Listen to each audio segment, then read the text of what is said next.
दिवाळीच्या फराळाचं ताट चिवड्याशिवाय अपूर्ण आहे। त्यामुळेच आज आपण बघणार आहोत 1 किलोच्या प्रमाणात अगदी कमी तेलकट घरच्याच मसाल्यांपासून बनणारा पातळ पोह्याचा चिवडा। सगळ्यात पहिल्यांदा मी 1 किलो पातळ पोहे घेतलेले आहेत। मी इथे टाटाचे पोहे वापरले आहेत, तुम्ही कोणतेही वापरू शकता आणि नॉर्मली किराणा दुकानात तुम्हाला हे इझिली मिळून जातील। सगळ्यात पहिल्यांदा या प्रकारे घरातली स्टीलची किंवा कोणतीही चाळणी घ्यायची। हे पोहे एकदम पातळ असतात, यामुळे याच्यामध्ये बराच चुरा झालेला असतो, तुटल्या फुटल्यामुळे किंवा बारीक केर कचराही असू शकतो। त्यामुळे सगळ्यात पहिल्यांदा याला थोडं थोडं करून चाळून घ्यायचं आहे। चाळल्यानंतर ज्या कढईत तुम्हाला पोहे भाजायचे त्या थंड कढईत हे पोहे भाजायचे, नंतर कढई गॅसवर ठेवायची।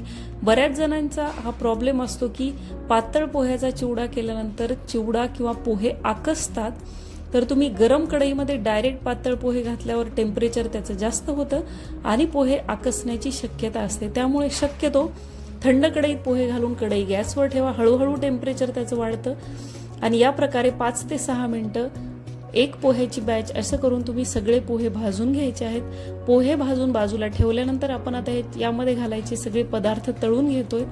तर एका कढईमध्ये मी 200 ml चा जो मेजरिंग कप असतो 200 ml एवढं तेल घेतलेलं आहे। घरातल्या कुठल्याही वाटीने सुद्धा तुम्ही मोजून मापून अंदाजे घेऊ शकता।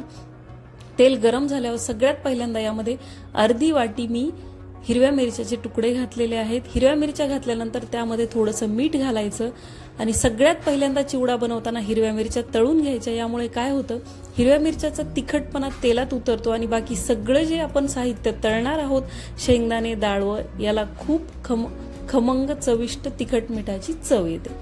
मिरच्या छान कुरकुरीत होईपर्यंत तळायच्या, त्यामध्ये बिलकुल मॉइश्चर राहू द्यायचं नाही, नाहीतर चिवडा तुमचा चिवट होण्याची शक्यता असते। त्याचप्रमाणे कढीपत्ताही अगदी कुरकुरीत होईपर्यंत तळून घ्यायचा। त्यानंतर मी इथे घातलेले आहे 1.5 वाटी शेंगदाणे।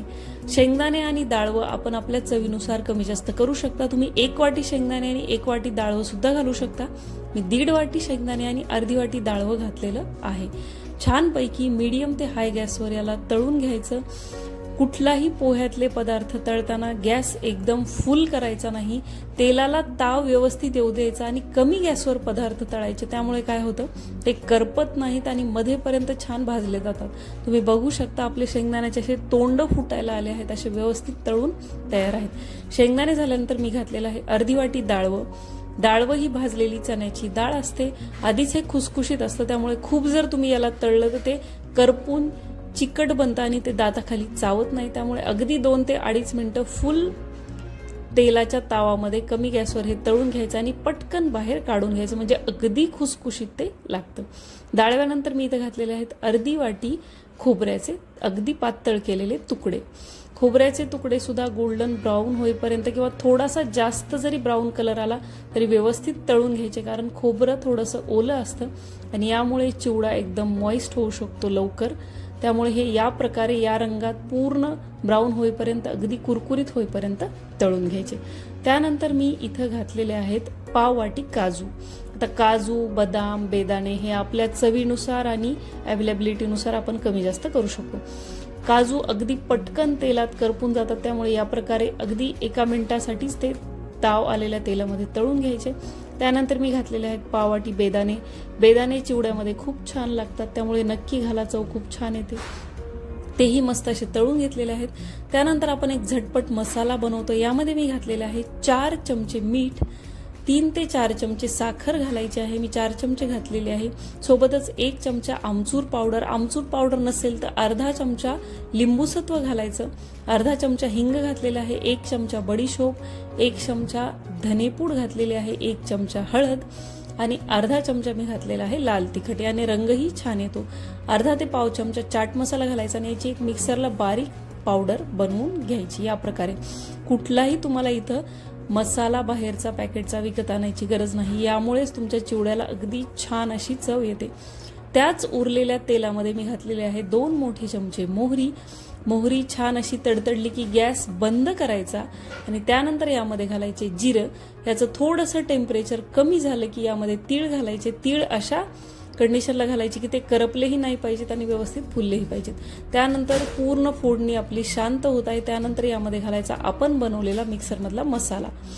यामुळे काय होतं, मसाल्याचा कच्चेपणा सुद्धा निघून जातो, हळदीचा वगैरे कडवट वास आपल्या चिवड्याला लागत नाही आणि फोडणीही व्यवस्थित बसते। या प्रकारे एक अर्धा मिनिट फक्त हलवून घ्यायचं। खूप वेळ जर तुम्ही याला हलवलं तर यामध्ये साखर किंवा हिंग जे आहे ते कडक होऊन बसू शकतं। पटकन एक अर्धा मिनिट यामध्ये सगळे मसाले मिक्स करायचे आणि लगेच आपल्या भाजलेल्या पोह्यामध्ये ते ओतून घ्यायचे। या प्रकारे सुरुवातीला आपण जे तळलेलं सामान आहे ते यामध्ये घालायचं नाही। का? आपण जर सामान वरून घातलं तर त्या सामानावर जास्त आपली जी जिरे मोहरीची फोडणी आहे ती जाऊन बसते आणि पूर्ण पोह्याला ती व्यवस्थित लागत नाही। त्यामुळे आधी जो तेलाचं मोहन आहे ते जवळपास अर्ध्या ते सगळ्या चिवड्याला व्यवस्थित चोळून घ्यायचं या प्रकारे। त्यामुळे सगळीकडे तिखट मिठाची चव उतरते। त्यानंतर आपण जे तळलेले जिन्नस आहेत ते यामध्ये घालायचे। तळलेले जिन्नस सगळे घातल्यानंतर अगदी हलक्या हाताने व्यवस्थित सगळा चिवडा मिक्स करून घ्यायचा। खूप जास्त याला हलवायचं नाही, नाहीतर पोहे आपण एकदम कुरकुरीत भाजलेले आहेत आणि त्याचे तुकडे पडू शकतात। या प्रकारे मस्त भाजल्यानंतर तुम्ही बघू शकता आपल्या पोह्याच्या चिवड्याला रंग किती सुरेख आलाय। एखाद तासभर बाहेर थंड होऊ द्या आणि हवाबंद डब्यात भरून ठेवा। 1 महिन्यात चटपटीत चिवडा छान टिकतो। दिवाळीची चव घ्यायची पण सोबत डाएटकडेही लक्ष द्यायचंय, हेल्दी खायचंय, तर मग ही बेस्ट रेसिपी सोपी फक्त 15 मिनिटावाली खास तुमच्यासाठी। हे आहेत नाचणीचे मुरमुरे। तुम्हाला इझिली कुठल्याही दुकानात मिळून जातील। याच्यामध्ये ज्वारीचे मुरमुरे सुद्धा मिळतात। मी ते घेतलेले आहेत अर्धा किलो, 200 ग्रॅमचं एक पाकिट येतं, तसे मी 400 ग्रॅम जवळजवळ हे घेतलेले आहेत। अगदी स्वच्छ येतात, तुम्हाला हवं तर थोडेसे तुम्ही स्वच्छ करून घेऊ शकता तरीही। त्यानंतर तुम्ही हवं तर मुरमुरे उन्हात ठेवून घेऊ शकता किंवा माझ्याप्रमाणे असा चिवडा बनवू शकता। सगळ्यात पहिल्यांदा कढईमध्ये मी जेवढे मुरमुरे आहेत त्याच्या प्रमाणात तुम्ही म्हणलं तर 100 ग्रॅम हे मखाने आहेत किंवा तुमच्या आवडीनुसार तुम्ही कमी जास्त करू शकता। आधी कोरडे मखाने 5 ते 7 मिनिटं कढईमध्ये भाजून घेतले। त्याच कढईत मखाने छान भाजल्यावर मी नाचणीचे मुरमुरे घातलेले आहेत। मुरमुरे 5 ते 6 मिनिटांसाठी मीडियम गॅसवर छान भाजून घ्यायचे। अगदी कुरकुरीत हे होतात आणि इतके छान चवीला लागतात। त्यानंतर बाजूला काढून घ्यायचे मुरमुरे। आता आपल्या चवीनुसार मी इथं 100 ग्रॅम एवढं म्हणजे अर्धी वाटी ते पाऊण वाटी तेल घातलेलं आहे। तुम्ही हवं तर तूपही घालू शकता। तेल कडकडीत गरम झालं की त्यामध्ये 1 मोठी वाटी भरून मी शेंगदाणे घेतलेले आहेत। शेंगदाणे भाजून घेतल्यानंतर लगेचच गरम शेंगदाणे आपल्या भाजलेल्या मुरमुऱ्यामध्ये घालायचे। तुम्हाला हवं तर तुम्ही इथं काजूही घालू शकता। मी अगदी सिंपल चिवडा बनवते त्यामुळे शेंगदाणे घातले। त्याच उरलेल्या तेलामध्ये 1 मोठा चमचा मोहरी, 1 मोठा चमचा जिरं, 1 ते 1.5 चमचा मी तीळ घातलेले आहेत। हे छान मस्तपैकी फुलून जाऊ द्यायचं। यामध्ये घालायचा कढीपत्ता। कढीपत्ता अंदाजानुसार मी इथं अर्धी वाटी घातलेला आहे। चवीनुसार आवडीनुसार तुम्ही घालू शकता। कढीपत्ता छान कडक केल्यानंतर इथं गॅस बंद करायचा आहे। गॅस बंद केल्यानंतर थोडासा तेलाचा ताव कमी होऊ द्यायचा। यामध्ये घातलेले आहे 1 मोठा चमचा हळद, 1.5 चमचा मी इथं लाल तिखट घातलेला आहे, 1 चमचा त्यानंतर यामध्ये घालायची आमचूर पावडर आणि 1 चमचा धन्याची पावडर। हे सगळं जिन्नस तेलाचा ताव कमी झाल्यावर गरम तेलामध्ये घालायचं। यामुळे यांचा रंगही छान येतो आणि ते करपतही नाही। चिवडा जास्त दिवस टिकायला मदत होते। त्यानंतर आपण जे भाजून घेतलेले मुरमुरे आहेत यामध्ये मी घातलेलं आहे मीठ।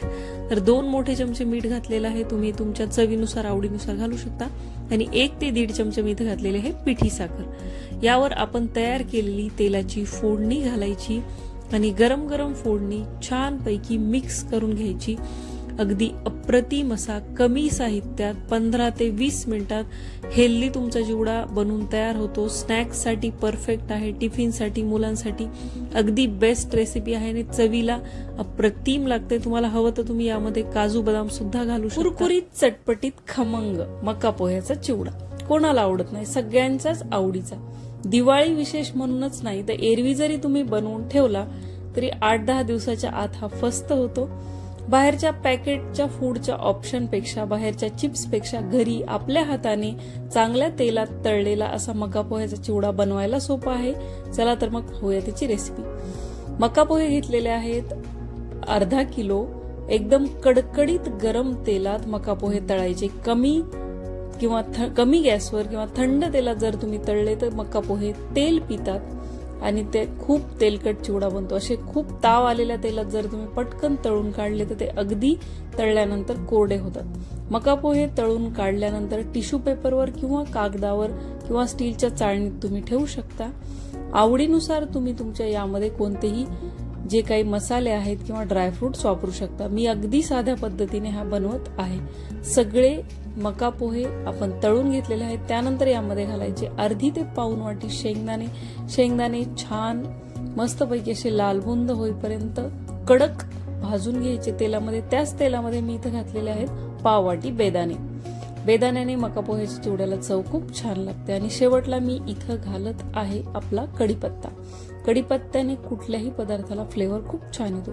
हे सगळं तळून घेतलेलं जे साहित्य आहे ते बाजूला ठेवायचं. तळलेले मका पोहे मी एका चाळणीत ठेवले होते, ते काढून घेतले. तुम्ही बघू शकता मस्त किती फुलून तयार आहेत. अगदी हलके फुलके आणि कमी तेलकट बनलेले आहेत. त्यानंतर आपण तळून घेतलेले शेंगदाणे, बेदाणे आणि कढीपत्ता घातलेला आहे. 3 मोठे चमचे मीठ घालायचं. सोबतच मी घातलेली आहे इथं 1 चमचा हळद आणि 2 चमचे पिठी साखर. पिठी साखराने चव खूप छान येते. पिठी साखर या प्रकारे त्याच्या ज्या गाठी आहेत त्या हाताने फोडून व्यवस्थित यावर घाला, म्हणजे काय ती सगळीकडे एकजीव होऊन सगळीकडे लागली जाईल. हळद घातल्यानंतर इथे घातलेला आहे मी 1.5 चमचा लाल तिखट. तुम्ही तुमच्या मुलानुसार, तुमच्या आवडीनुसार किती तुम्ही तिखट खाता यानुसार कमी जास्त करू शकता. 1 चमचा इथे घातलेले आहे आमचूर पावडर. सगळं जिन्नस हलक्या हाताने व्यवस्थित मिक्स करायचं. मका पोहे आपण तळून घेतल्यामुळं इथं नंतर तेलाची फोडणी घातलेली नाही आणि त्याची गरजही लागत नाही. या प्रकारे हलक्या हाताने मिक्स करून घ्यायचं. मिक्स करायला थोडासा वेळ लागू शकतो, त्यामुळे मस्तपैकी या प्रकारे मी प्लास्टिकचे टब घेतलेला आहे. त्याच्यामध्ये असं जर तुम्ही मिक्स केलं पाकडल्यासारखं तर मस्त फक्त 5 मिनिटात चिवडा मिक्स होऊन जातो. हवाबंद डब्यात स्टोअर करून ठेवा. जबरदस्त रेसिपी आहे, अगदी कुरुम लागतो. या दिवाळीला ट्राय करून नक्की बघा. रेसिपी आवडली तर तुमच्या फ्रेंड्स आणि फॅमिली सोबत शेअर करायला विसरू नका. कमेंट्स करा. मी भेटते पुढच्या व्हिडिओमध्ये अशाच एका नवीन रेसिपी सोबत. तोपर्यंत बाय.